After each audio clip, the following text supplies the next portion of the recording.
Now I'm trying to turn the amplifier on with my remote control. Check the LED, now it's green. It says the message. Goes to the source and it turns off, and there you have the red LED of death blinking. Believe me, I checked all the output transistors, they were all okay. There is no defect inside the amplifier's output section. Okay, and sometimes it's possible to put this to the minimum level, enter, and now it stays on. I turn off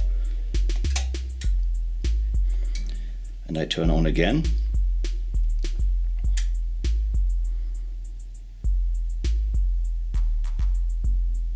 And now it stays on. Now you can use the amplifier. So if this doesn't help, there's another solution I'm trying to show you.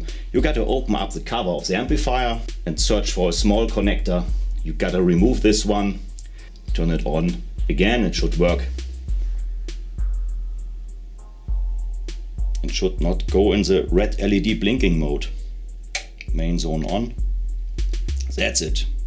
And then you have to put the plug back into the mainboard socket and turn the amplifier on again.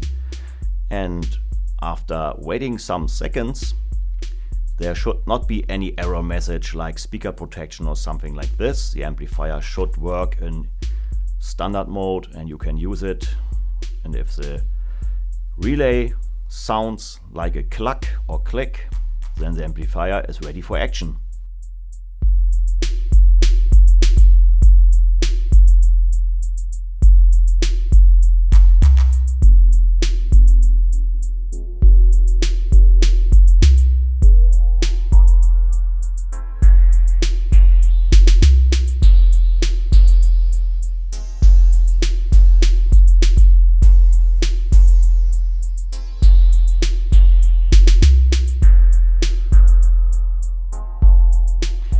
If this helps you out, let me know in the comments.